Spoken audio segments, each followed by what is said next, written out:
is Agyeman, and I am CEO and co-founder of Awura Ghana.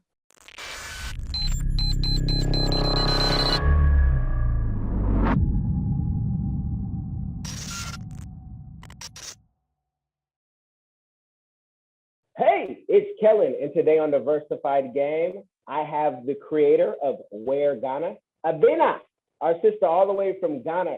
She is a Mandela Washington Fellow, and she's in Ghana because she said us Americans right now is just too crazy and too contagious to be around. But she's going to give us the game on fasting in Ghana and why she started this business. Welcome to the show. How are you doing, my sister? I am fine, thank you so much. And I didn't say none of that. I made that. My audience, that most of them are listeners, they understand when I put a little Maggi into the flavor, into the soup or onto the chicken. So, she's more than welcome. I'd be the one who I'd rather be where you're at, because Prom is calling my name and I need that in my life. But let's talk about how you created your business. And a lot of people want to know, when you start a business, did you start with your own money or did you have help? And if you had help, how did you go about getting help? Because people struggle with starting because they say, I don't have any CDs. I don't have any US dollars. I don't even have, any CFA or anything. Hello, but yes, I have the question that you asked. Okay. And I have a question that you asked just before I went off, which was, how did I get started? Did we have funding? Am I correct? Correct. Okay. So we launched Awura Ghana in 2013. And the way that it started was that when I was in college, I met this lady, we became best friends. I went on from school to work with, so New York University has a study abroad site here in Ghana. And I went on to do some work with them. And then realized just how much the students coming from all over the world would be excited about our wax prints. And so it sort of dropped a seed. But then I went on to work with a financial institution, and along the line realized that seed that had been planted, I needed to go and focus on it. Just about that time, my co-founder, who I mentioned that I met in college, had also left a telecommunications job, gone to fashion school and had graduated. So we decided to come together and launch the brand, the Awura Ghana brand. Did we start with money? No, we didn't. We started with a dream. And for us, the main thing, so our vision as a company is to become Africa's most loved brand. And all that we are doing, the big fire behind it is our love for Africa and our belief in Africa. And so at the end of the day, we had come from two industries, telecommunications and banking, and seeing how big businesses, international businesses could be built in those sectors. And we couldn't understand why in Ghana, we didn't have any fashion businesses that were like that. So this is what got us started. As we've come to find out 7 years down the line, building a global business is a lot of work, but it's still the vision that we have, to be able to build a global business right here from Ghana, born here, who lived here, who were educated here, because you don't have a lot of examples of that. Often when you see people doing great things here in Ghana and also the rest of the continent, there is the tendency is that the person was either born outside Africa and then came back to do this. And we think that our story is inspiration for the millions of young Africans who were born here, educated here, to know that it is possible to build global businesses from here. Well, you tapped into something. Let's just go right into it. Nobody else may ask you this question, but I want to know, from somebody born in Ghana and seeing the changes in Ghana, and with the year of return, bringing so many bronies over, and so many folks ready to, capitalize and connect even with, where they found their lineages from. What are your thoughts about the massive, especially the Black Americans? I don't want to touch the Chinese yet, because that's a whole different question. The Black Americans coming over, because we come over with an energy of we know, when many of us don't even know history or geography. But because we read certain books, we say, oh, Kwame Nkrumah, okay, we know this Africa thing. What are your feelings about the Black American coming to, come back home, so to speak? How has it been in your, because they too are trying to get into fashion, and, do you have any of them working for you, or what are your thoughts about them? I don't want to put words in your mouth, because people will take those words and say, you said that, and it's Kellen saying that, all this. So in your words, Abena. Yeah, so Kellen, I didn't say any of that. Once again, what are our thoughts about the diaspora coming back? We receive them with open arms. This is home for the diaspora. And in fact, when it comes to our target markets, we are very keen on making clothes for Africans here in Africa, as well as the international Black community. So in terms of who we want to reach with our products, the way we describe our clothing is that it's wearable monuments of African excellence. This is the business that we are in. We are very welcoming of the diaspora wanting to come, because everyone stands to benefit from the diaspora bringing the expertise and also the worldview that they come in with. So it's a win-win situation for everyone. And yes, you are right. The year of return was massive. There was a lot of people from all over the world that came to Ghana, and a lot of misconceptions that were corrected. So people coming in and realizing, wow, this is very different from anything that we've been seeing on the internet of what Africa looks like and what an African is, and what products can be made in Africa. So yes, we are very welcoming of the diaspora that's coming in, and we might, depending on what you want to talk about, we might want to leave some pointers on what should one look out for example, or what kind of mindset would thrive here. Well, you know what? I've actually have a course, and after this interview, whether the listeners or those who view, they actually see the ad course, prepare for my first trip to Africa. I've heard of that. I've heard that my first trip to Africa, yes. Okay, that's great, Kellen. If you remind me, and if you're interested, I can send you a behind the scenes look of what I'm doing, because you could tell me, hey, you got it right, or I would love to. Yes, also add this. I'm taking all opinions. My wife being from Cameroon, she really pushed me to do this course, because she said many Americans don't get it, and the complaints that people say about Africa, we found a way to make them avoidable when we choose, like power. You could have a generator, you could have solar now, so it's not like it used to be, especially if you have coins in your pocket. Yes.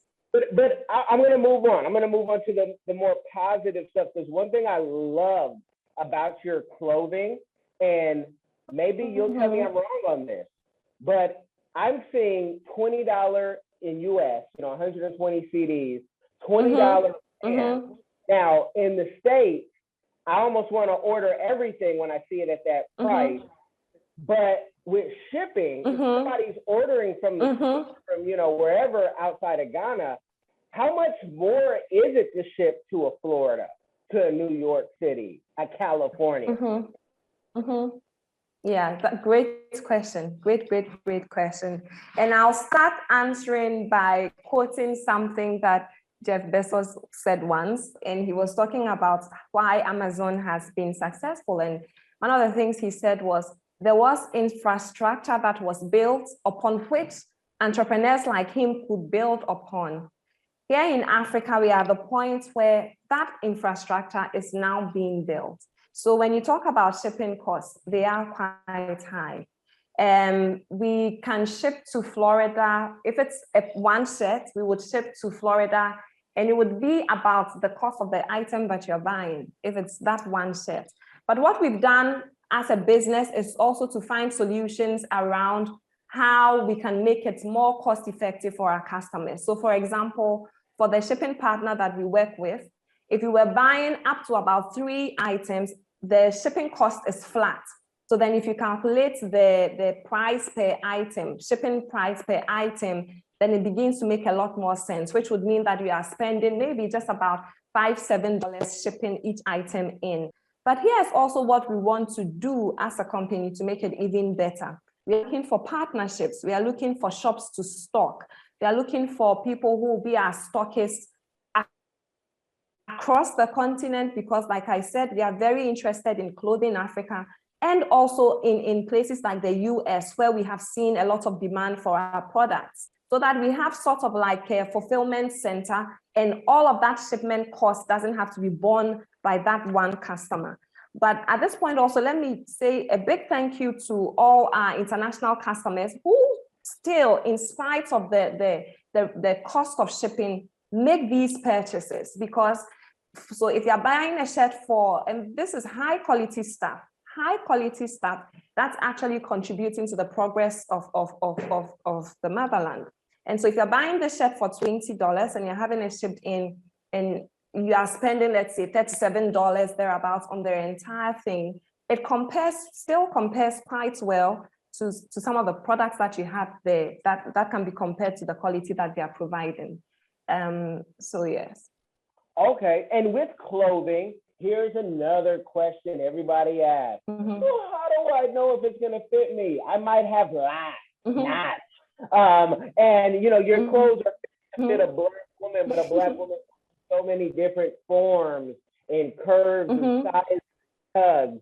How have you guys worked that out to, you know, so people can get their measurements right? Because it will cost you much to send back. You might as well give it to a thicker cousin or a sister or something before you send it back. But how have you guys worked that out? So what we've done is, first of all, even in the choice of the clothes that we make, we are making clothes that have a give. So there's room for, it's not something that if it has to be this particular size. So for example, the fabric we are using, it has stretch in it, so that when you are buying, even if it's plus or minus a few inches, it still works.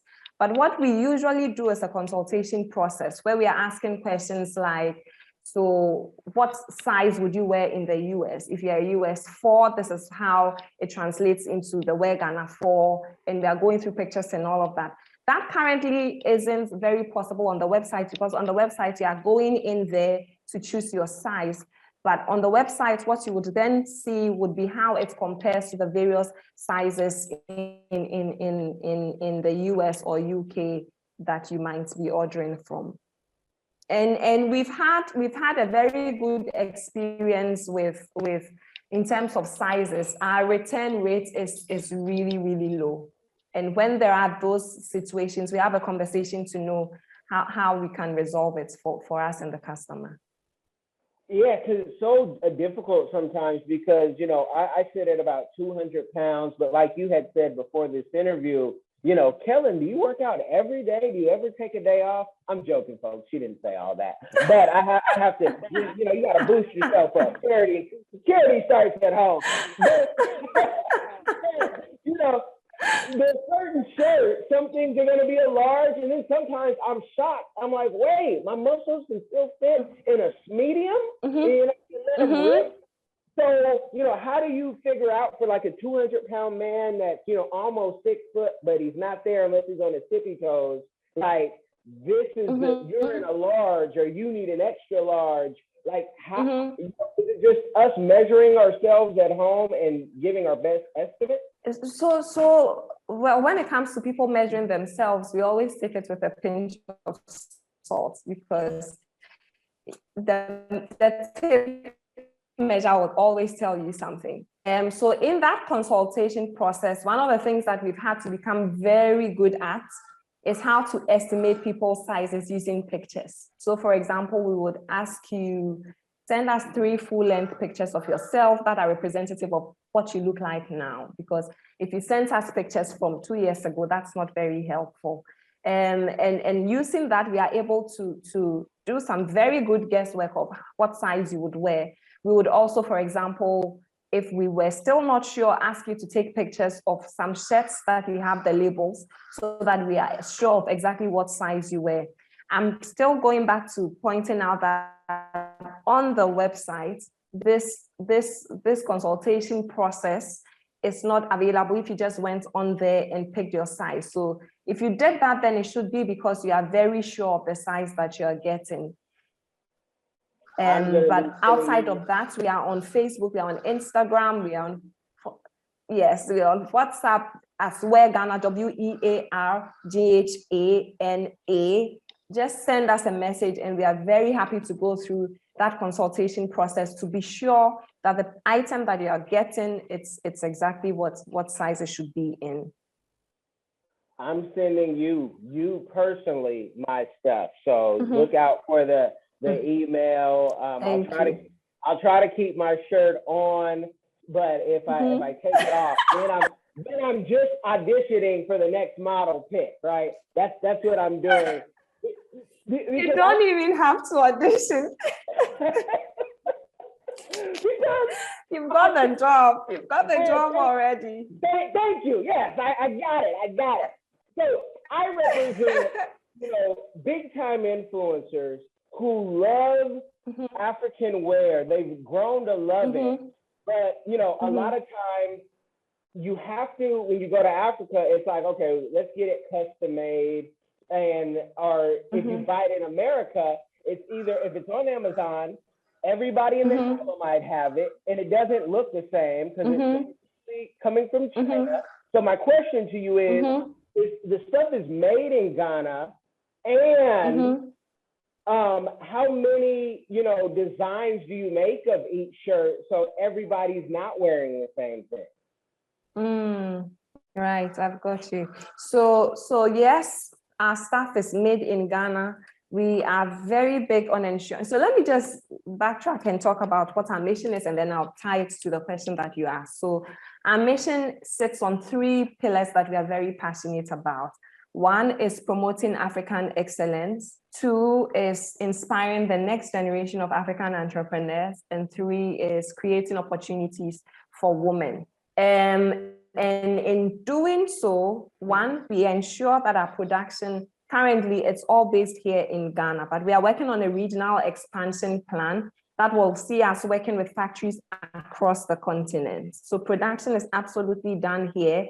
And in terms of who does our production, we are very female biased. We currently have an all-woman production team, and we are using this to create meaningful livelihoods for women who are often from underprivileged communities. Now, to the question of how many pieces do we make of each item? So our model sits somewhere in the middle between, so it's ready to wear. It's definitely a ready to wear product in terms of the designs that we come up with. We work in collections. So you would have this collection and it's available in these sizes. And here are the styles under each collection. The thing that makes it unique is, first of all, the style is very unique. We are very big on creating our own style, because sometimes the problem that we are describing is because there's a style that's being copied and everyone is making it. And so what you might be wearing might be coming from a different designer, and yet it's looking exactly like what someone else is wearing from another designer. We don't have that because we create our own styles. On top of that, in terms of the fabric combinations, we play around with it a lot, so that even if it's the same style, because of how many different color ways that we are offering, and in terms of the wax print combinations, there's always that different thing. And while we hope and pray and are working towards a day when we are making 1 million pieces of each design, because we are looking to build a global business, and that's where we are headed. But currently, we are not making that many that if Kellen bought it in the States, that he would see a lot of other people wearing the exact same thing. You would be happy and very proud to see that there are people who are patronizing our brand in the States, but you would know that there are differences in terms of the piece that you have and what other people have. Well, no, that is good because, you know, we always like to try to be unique. We like to try to, you know, I tell people I don't buy clothes in America. I wait till I go to Africa or I leave the country unless I see something very, very unique. You know, I'll be in you know, Brixton or something, and I'll say, oh, no one has that jacket. That's one of a kind. I bought jackets like that. And so when you see those pieces, you just know. And with that though, I don't buy clothes, I'm buying art pieces. When I hang them up in my closet, it's art. So I'm wearing your art. Are you the main designer as well as the founder of the company? So I am co-founder. I play the role of CEO. My co-founder is creative director. So whilst when we started, we were both doing design, but now that we are growing and everyone has to focus on different areas, my co-founder is creative director. So she is in charge of design. Okay. And her name is Angoko Naikwade. Okay, so and she's in charge of design.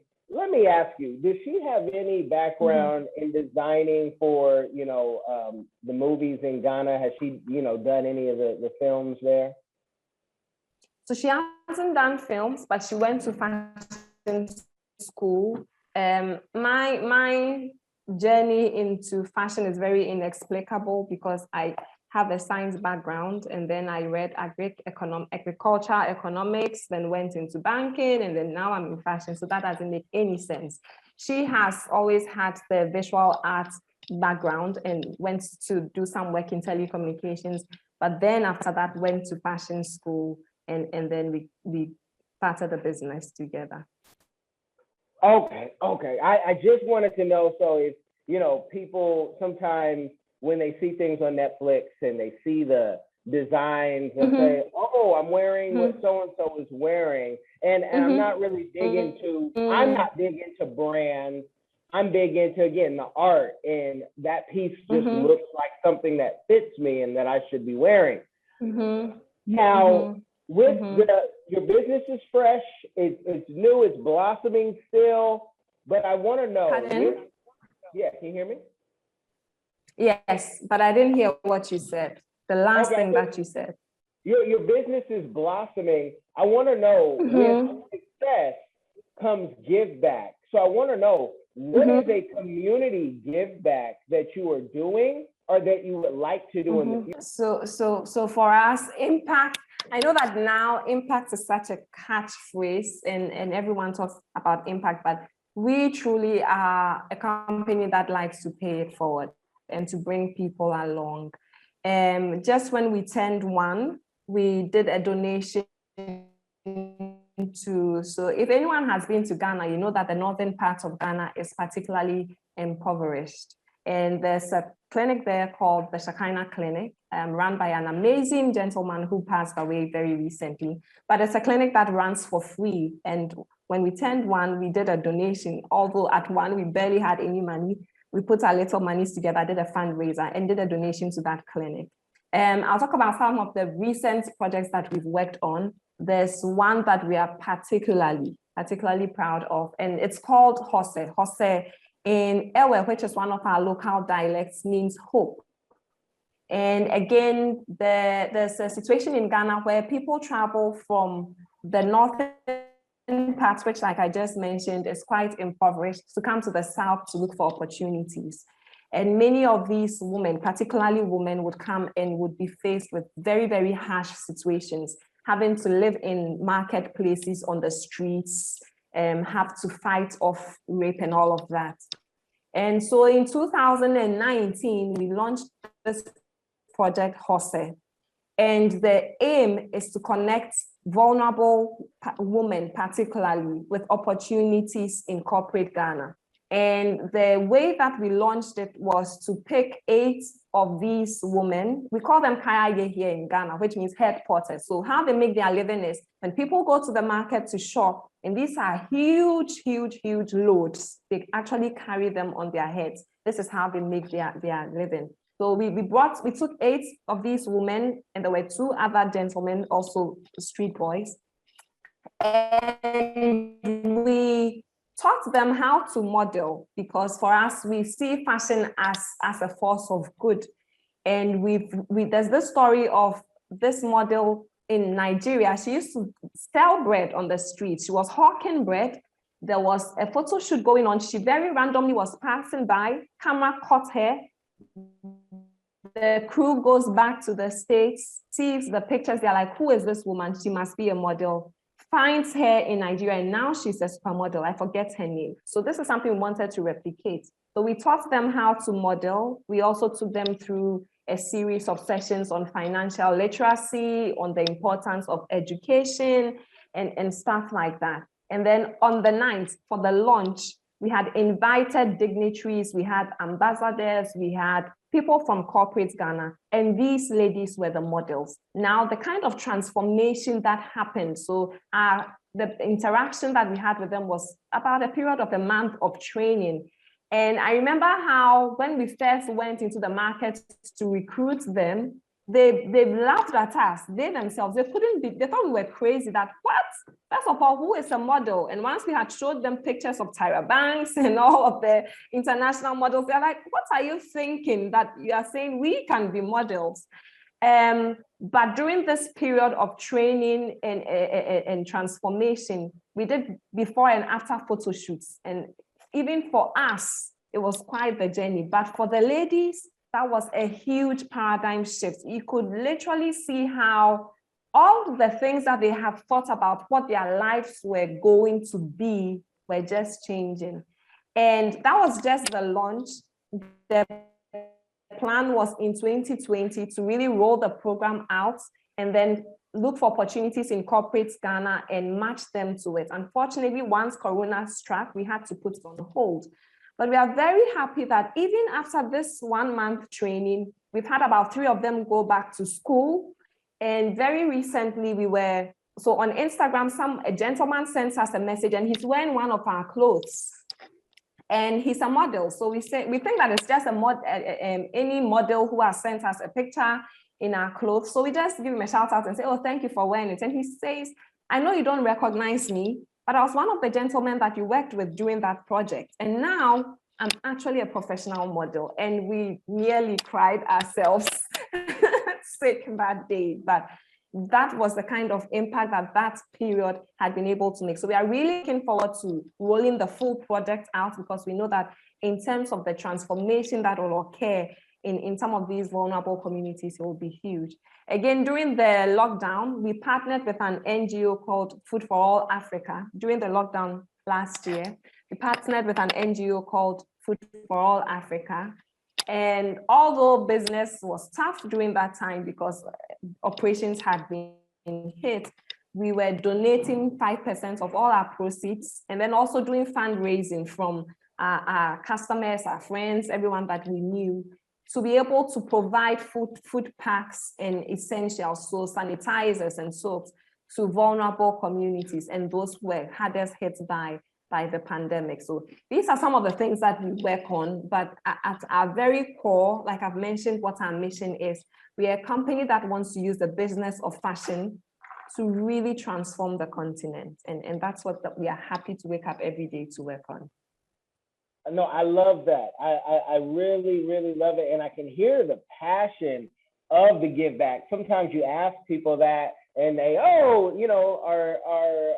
corporate social responsibility is, for every time you buy this, we do that. But I can hear how you guys are really feeling that. Now, Ghana is great at, a lot of things. I mean, the year return was just one of the things. You guys are like number 2 or 3 in, football with the Black Stars, only to be followed by, Cameroon, Nigeria. You guys definitely beat Nigeria in the Jollof Wars, coming in number 3rd, with Senegal being number 1 and Cameroon being number 2. Cameroon. You see the love I'm showing y'all, right? Totally biased. But Nigerian shrimp cook jollof rice. They should stick to a goosey and okra, but that's another show. Ghana is so rich, and we see so much of even the Chinese I was talking about earlier coming in. Are you intimidated?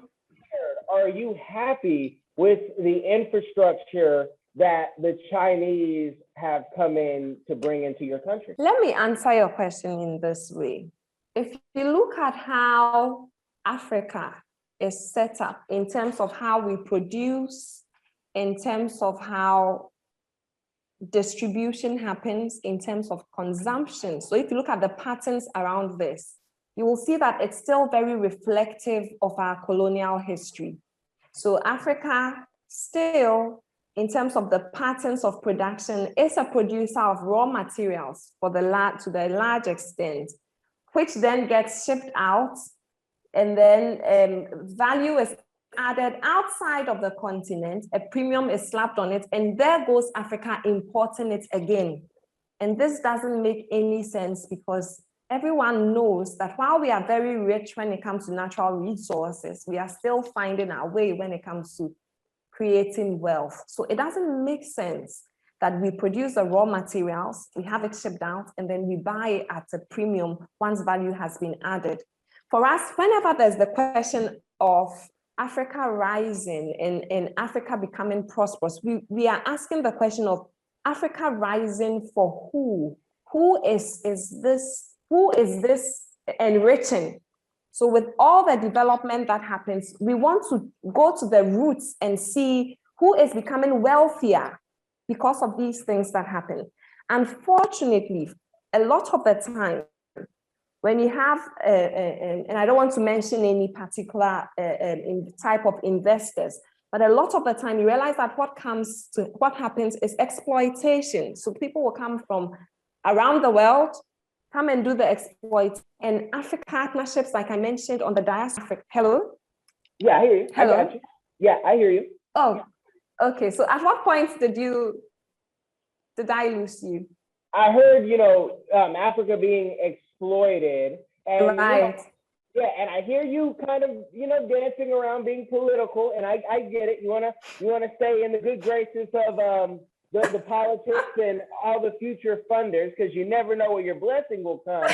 But part of not being exploited is for folks to talk about it openly and say, this is what happened. I'm not telling you something that I've heard. I'm telling you something that I've seen, because this is my issue. And I deal with the elders who sometimes we get frustrated with, and they say, why shouldn't we deal with the Chinese? When the West comes in, they do a bunch of capacity building. At least when China comes in, roads get built. Things get built, oh. Things are coming. The West will spend more money on capacity building. But if we do, and when we do see a problem, because I can see a lot of greatness with the connection if the deals are done right. And only in hindsight do you really know if the deal was done right. So, but if we're not willing to talk about the deals that are being done right now that are wrong, then we are part of the problem. But I get it. I get why you're saying that, because it's different when you're living in Africa and you might get that knock on the door versus me being in America saying free Southern Cameroon, Amba boys, come, so I definitely, it's different, but I travel all over and I never change my stance. So, but Kellen, I think that at the point where you lost me was where I was really going home with it. I really don't care when we are telling the story of Africa rising, because my question is always, who is benefiting? So at the end of the day, development must benefit the people in the places where that development is happening. Otherwise, it's not necessary. Otherwise, it's exploitation. And I was talking about how in building our industries, in building the critical, that we are not just about how we are. Can you hear me? I hear you hello? now. Yeah, I hear you now. Okay. It looks like the internet doesn't like this conversation, this part of the conversation. You know But I'm it doesn't. 100% You know with it you. doesn't. I am 100% with you on this. Africa needs to be built by Africa, by people of Black descent, for Africa. Otherwise, we might as well not build it. Otherwise, it will just be exploitation. So I am 100% with you on this. Okay, I love it. I love it. I love it. Yeah, we got that part clear. You know, the powers that be don't like this type of conversation at all. You know, there's a lot of people who think you guys should be begging people to come and help you. No. But we have the talent. We just have to build up the talent and give the skills. Yeah. The talent is there.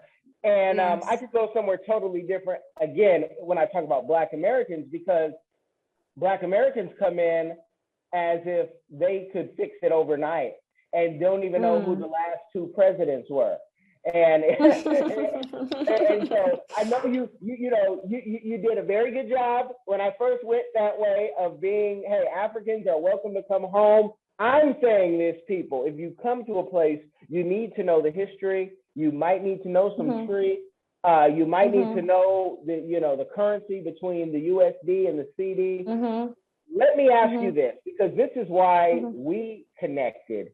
You were a Mandela Washington Fellow. For those who don't know, I want you to Google Mandela Washington Fellowship and know that over 4,000 people applied for this.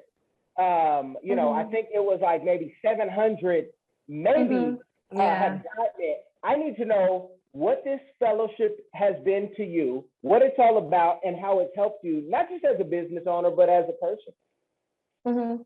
Great, wonderful question. So, first of all, like I mentioned, the fellowship this year is virtual.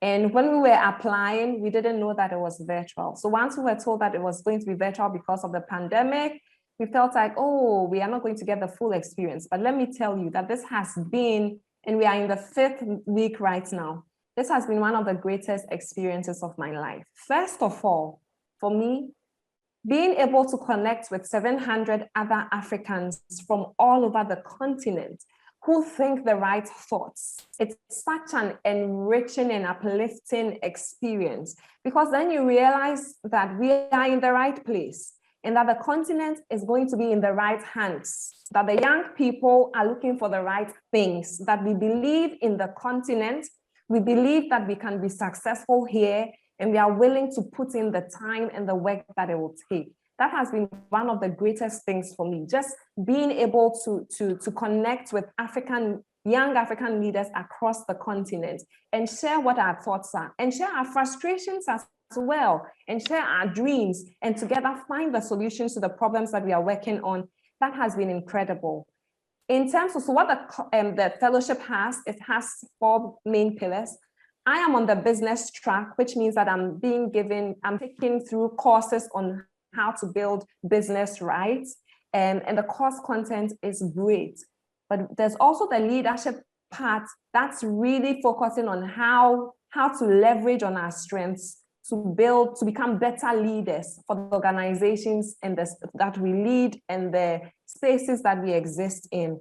The other thing that's really wonderful about the fellowship is that it's not just for entrepreneurs, it's also for people who work in public sector.